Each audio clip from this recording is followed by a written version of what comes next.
I still remember the day I proposed to Amanda. Under the stars on that beach where we first kissed, I thought I had found forever. My brother Jack, the golden child of our family, even helped me pick the ring. Everyone was thrilled, especially our parents who always favored him over me. I never imagined in just a few months everything would shatter when I caught them together in our bed. The betrayal cut deeper than I could have ever prepared for. Before I tell you how my own brother and fiancé destroyed my life, let me know where you are watching from. Hit that like and subscribe button while I pour myself another drink to get through this story. Growing up in the suburbs of Boston, I always knew I was the second favorite. My parents never tried to hide their preference for Jack. He was 4 years older, more athletic, and had that natural charm that drew people to him. I was the quiet one, the responsible one who followed rules and did what was expected.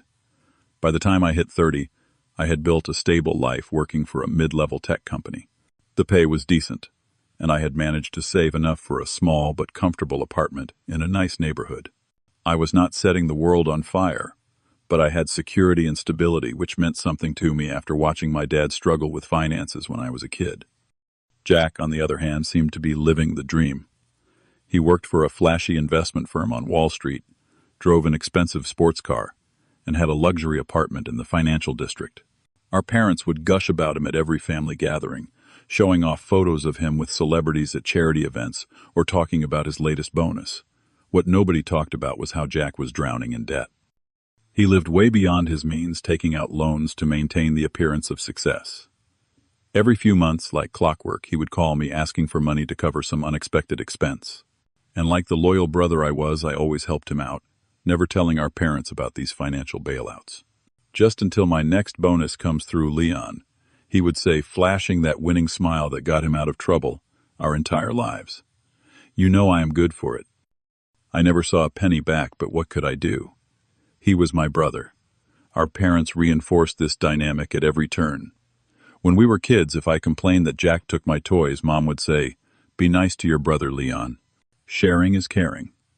If Jack got caught stealing money from Dad's wallet, it was dismissed as, "Boys will be boys," or "he is just going through a phase." The pattern continued into adulthood, with Jack receiving endless second chances, while I was expected to be the responsible one who never needed help. I met Amanda at a local music festival 3 years before our engagement. She was standing alone near the back of the crowd, swaying slightly to the music with her eyes closed. Something about her peaceful expression drew me in, and I worked up the courage to talk to her between sets. We connected instantly over our shared love of indie bands and sarcastic humor. Amanda was everything I had ever wanted in a partner: smart, compassionate, and grounded. As a nurse at the local hospital, she spent her days caring for others, yet somehow still had energy to listen to my work stories or plan special date nights when I was feeling down. Our favorite tradition was Sunday picnics in the park. We would pack a basket with cheese, fruit, and wine, bringing books to read side by side on a blanket as the afternoon slipped away. On our 3rd anniversary, I proposed during one of these picnics, having arranged for her favorite musician to play nearby, as I got down on one knee. When she said yes, I truly believed my life was finally coming together perfectly. The first signs that something was wrong came about 8 months after our engagement. Amanda started getting text messages that made her smile, in a way I had not seen before, quickly turning her phone away when I entered the room. She began taking calls in another room, speaking in hushed tones. "Just work stuff," she would say when I asked. "One of the patients is having a rough time." Around the same time, she started making comments about our relationship that stung. "Do you ever think about doing something more exciting with your career?" she asked one night. "Jack is always talking about these amazing deals he makes. Maybe you could try something like that." The comparisons to Jack became more frequent. "Jack just bought a new boat," or "Jack is taking his boss to the Hamptons this weekend." I tried to explain that Jack's lifestyle was not sustainable, that he was living on borrowed money and borrowed time, but Amanda just sighed and said I was jealous of my brother's success. Jack started showing up at our apartment more often, too. He would drop by unannounced, always seeming to time his visits when I was at work or out running errands. I would come home to find him and Amanda laughing together on the couch, an empty bottle of wine between them. "Just catching up with my future sister-in-law," Jack would say, slapping me on the back. "Gotta make sure you are treating her right, little bro." There was one evening when I came home earlier than expected, and caught an odd moment between them. Jack was looking at Amanda with an intensity that made me uncomfortable, and she was blushing under his gaze. When they noticed me, they jumped apart, and Jack made a hasty exit. I asked Amanda about it later, but she laughed it off. "Your brother is just a natural flirt. It does not mean anything." I wanted to believe her. I needed to believe her. So I pushed my suspicions aside and focused on our wedding plans instead. The day I discovered the truth was supposed to be a good one. I had an important meeting at work that could lead to a promotion, but it got canceled last minute when the client had a family emergency. I decided to surprise Amanda by coming home early, maybe suggest lunch at her favorite cafe. The surprise was on me when I opened our bedroom door and found them together. The image burned into my brain immediately, Jack and Amanda in our bed, the bed where I had held her and talked about our future children. They did not even hear me at first, not until I dropped my keys and they clattered against the hardwood floor. Amanda screamed and pulled the sheet up. Jack just looked at me, not even bothering to cover himself. "Leon," Amanda cried, "this is not what it looks like." But it was exactly what it looked like. The betrayal was written all over their faces, in their entangled limbs, in the clothes scattered across the floor I had just vacuumed the day before. "How long?" I asked, my voice sounding strange and distant to my own ears. Amanda sobbed, mascara running down her cheeks. 6 months. It just happened, Leon. I did not mean for it to go this far. 6 months. Half a year of lies. Half a year of coming home to her after she had been with him. "Get out," I said to Jack. "Get out of my apartment." He had the audacity to smirk as he gathered his clothes. "Come on, little brother. You always knew I get what I want. Amanda and I have a connection. It is not her fault. Not her fault." I laughed, a harsh sound that hurt my throat. "She is my fiancée. She agreed to marry me." Amanda was crying harder now. "I do love you, Leon. But it is different with Jack. He is so exciting, so full of potential. You are so safe, so predictable. I need more passion, more adventure." "More money, you mean?" I said, finally seeing the truth. "You think he is going to give you a better life?" "That is not fair," she protested, but her eyes gave her away. Jack finished dressing and put his arm around Amanda. "I will take care of her, Leon. Better than you ever could. Let us face it. You were always going to be stuck in middle management while I am out here making real money, building a real future." I called my parents that night, desperate for some support, some acknowledgement that what Jack and Amanda had done was wrong. They arrived at my apartment an hour later, and I foolishly thought they had come to comfort me. Instead, my mother went straight to Jack, who was sitting on my couch, as if he owned the place. "Are you okay, sweetie?" she asked him, completely ignoring me, standing there with red eyes and shaking hands. "I am fine," Mom, Jack replied. "Just a little family drama." "Family drama," I exploded. "He slept with my fiancée, in my bed, for 6 months. My father sighed heavily, looking annoyed rather than sympathetic. "Leon, you need to calm down. Shouting is not going to solve anything." "What is there to solve?" I asked incredulously. "They cheated. They betrayed me. There is nothing to fix here." My mother finally looked at me, her expression more disappointed than supportive. "If you could not keep Amanda happy, maybe you were not the right person for her." Her words hit me like a physical blow. In my whole life, I had never felt so completely alone. "Jack has a promising career," my father added. "A scandal like this could ruin his reputation at the firm. We need to handle this discreetly." I could not believe what I was hearing. They were more concerned about Jack's reputation than my broken heart, more worried about how this would affect his career than how it had shattered my future. 2 weeks later, things got even worse. Amanda called to tell me she was pregnant. My mother organized a family dinner to discuss the situation, as she put it. I did not want to go, but some masochistic part of me needed to see this nightmare through to its conclusion. The dinner was at my parents' house, the same table where we had celebrated birthdays and holidays throughout our childhood. Jack arrived late as usual with Amanda beside him. She could not meet my eyes as they sat down across from me. "I have an announcement," Jack said, taking Amanda's hand. "Amanda and I are getting married. I am stepping up to take responsibility for our child." My parents broke into wide smiles. My mother actually clapped her hands together in delight. "Our first grandchild," she exclaimed. "This is wonderful news." They discussed wedding plans right in front of me. My mother suggested venues and florists, while my father talked about setting up a college fund for the first Johnson grandchild. It was as if I had ceased to exist, erased from the family narrative. When I finally spoke, my voice was steady despite the storm inside me. So we are all just going to pretend this is normal. That my brother and my fiancée did not betray me in the worst possible way. My mother's smile faltered. Leon, you need to be mature about this. What is done is done. The baby changes everything.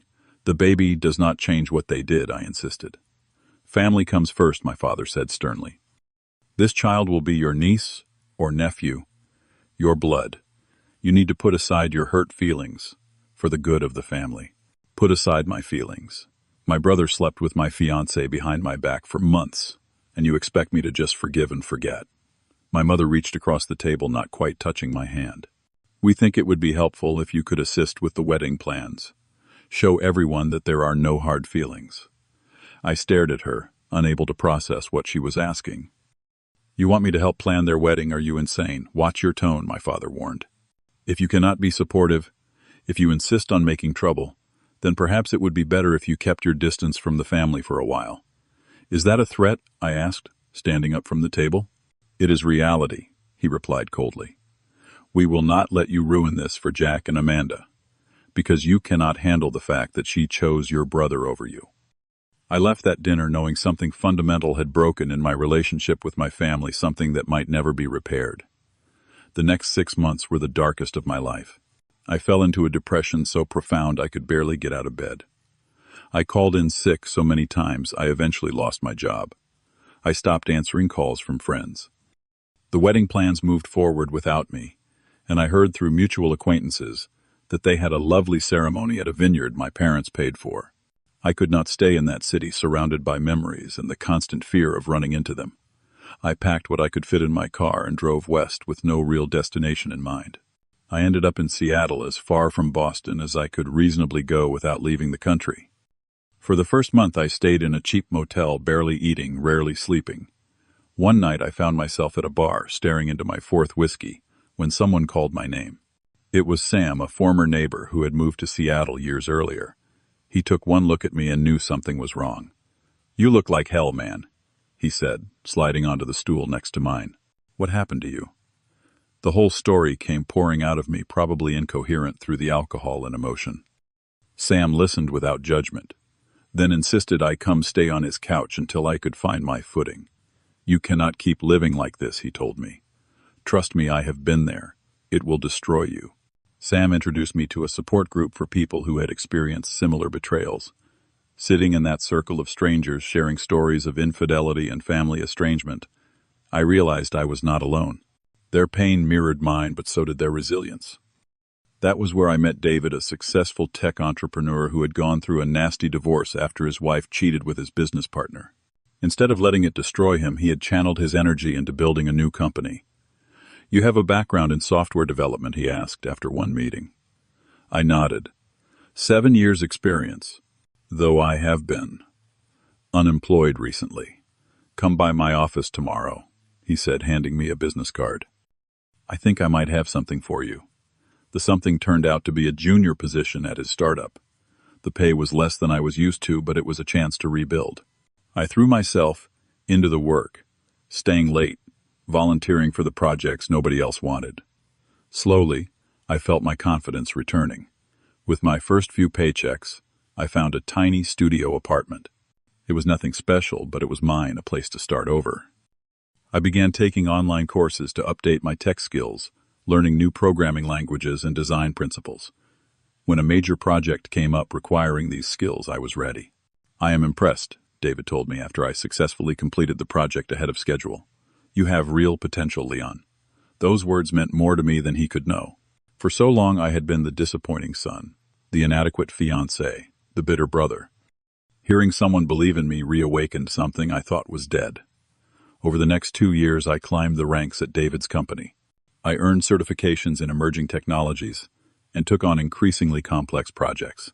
When I pitched an idea for a new app that would streamline remote work processes, David not only approved the project, but made me the lead developer. This could be big, he told me. Really big. He was right. As remote work became more common, our app filled a crucial need in the market. I worked 16-hour days refining the product testing features, addressing user feedback. The app gained traction rapidly, first with small companies, then with larger corporations. Around this time, I also met Sarah.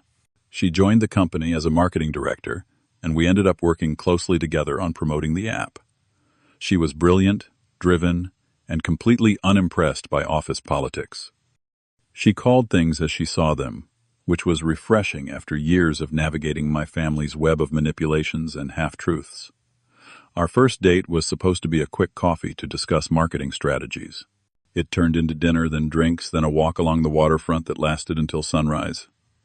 With Sarah, I felt seen for who I truly was, not who someone wanted me to be. You know, for someone who has been through what you have, you are surprisingly not bitter, she observed one night. I was, I admitted, for a long time. But being angry at them was exhausting. It was like drinking poison and waiting for them to die. Sarah became my partner in every sense, supporting my ambitions while pursuing her own. When I doubted myself, she reminded me of how far I had come. When I worked too hard, she dragged me away from my desk for adventures in the real world. 3 years after leaving Boston, I received an email from my old friend Thomas. He and I had lost touch after everything happened, but he wanted to update me on some developments back home. Jack and Amanda had gotten married shortly after I left, and their son was now 3 years old, but things were falling apart. Jack's company was under investigation for financial irregularities. Apparently, he had been falsifying documents and misappropriating funds for years to maintain his lavish lifestyle. He is about to lose everything, Thomas wrote. Your parents mortgaged their house to pay for his legal fees, but it looks like he might still do time. I felt nothing reading this news. No satisfaction, no vindication, just a distant sadness for the child caught in the middle of adult mistakes. A month later, the project that had consumed my life for the past 2 years paid off beyond anything I could have imagined. Google approached us about acquiring the app, eventually offering $50 million.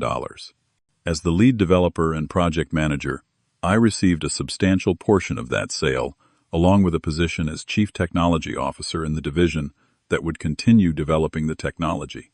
My name and photo appeared in tech magazines and business journals. Rising Star develops game-changing remote work solution, read one headline. I gave interviews about innovation and workplace efficiency, carefully avoiding personal questions about my past or family. The day after the acquisition was announced, I received an email from my mother. Seeing her name in my inbox after 4 years of silence made my stomach clench. Leon, I hope this message finds you well. Your father and I saw the news about your success. We are so proud of you. We always knew you would do great things. I hate to reach out after so long only to ask for help, but we are in a desperate situation. As you may have heard, Jack has had some trouble with his company. The legal fees have drained our savings, and now we are at risk of losing the house. If there is any way you could help us, even just a small loan, we would be eternally grateful. Love, Mom. There was no acknowledgement of how they had treated me, no apology for choosing Jack over me when I needed them most. Just the assumption that now that I had money, I would bail them out just as I had always bailed out Jack in smaller ways throughout our lives. I did not reply immediately. Instead, I talked it over with Sarah, who had become my moral compass when my own was spinning. What do you want to do? She asked. Not what you think you should do, but what do you actually want? I thought about it for days. Part of me wanted to ignore the email, to let them face the consequences of their choices, just as I had faced mine. But another part, a part I thought was long buried, still yearned for some kind of resolution, some closing of the circle. I think I need to go back, I finally told Sarah. Not for them, but for me. I need to face this head on to truly move forward. She kissed me and said, Then I am coming with you. You do not have to do this alone. We flew to Boston the following weekend. I rented a car at the airport and drove the familiar streets to my parents' house, a journey I had made countless times throughout my childhood and early adulthood. The house looked smaller than I remembered and significantly less well-maintained. The lawn was overgrown, the paint peeling.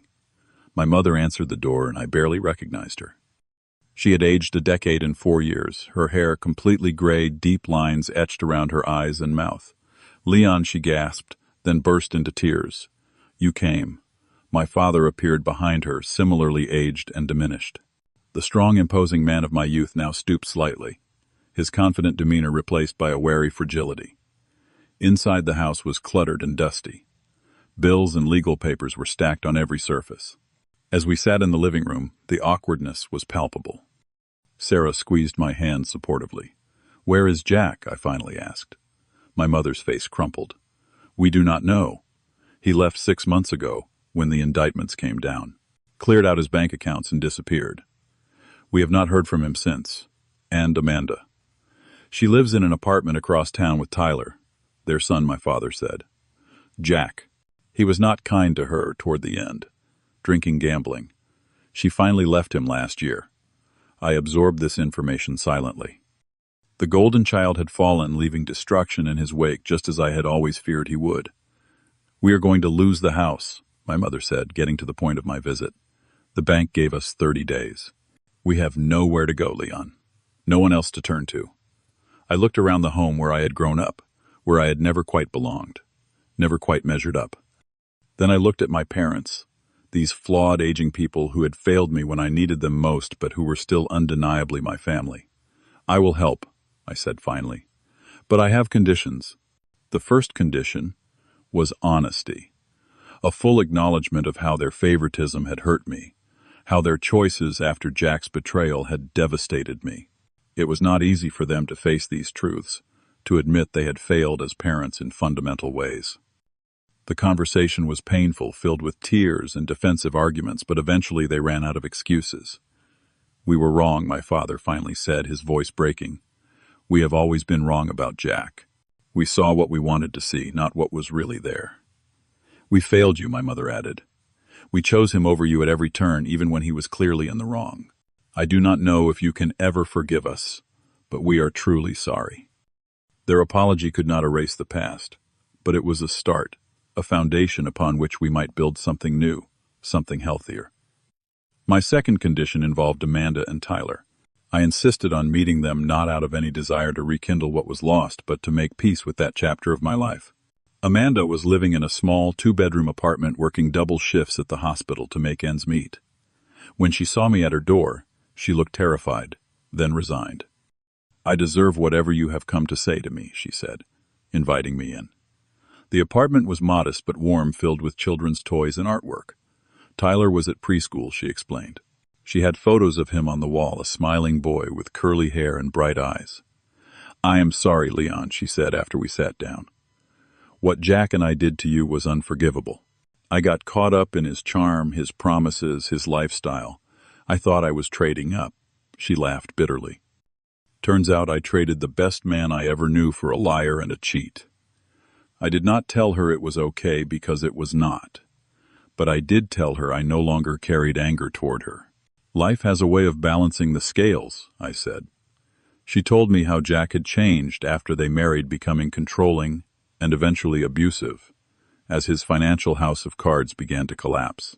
How she had stayed too long for Tyler's sake before finally finding the courage to leave. "Tyler is a good kid," she said. "He deserves better than what we gave him." On that point we agreed completely. I set up a trust fund for Tyler's education. Not a blank check, not a way for Amanda to access wealth, but a secure future for an innocent child who had not asked to be born into such complicated circumstances. It was not his fault who his parents were or what they had done. My parents kept their house. I paid off the mortgage and set up a monthly stipend that would allow them to live modestly but comfortably. Not extravagant wealth, but security in their old age. In return, they agreed to counseling both for themselves and with me to address the decades of damaging family dynamics.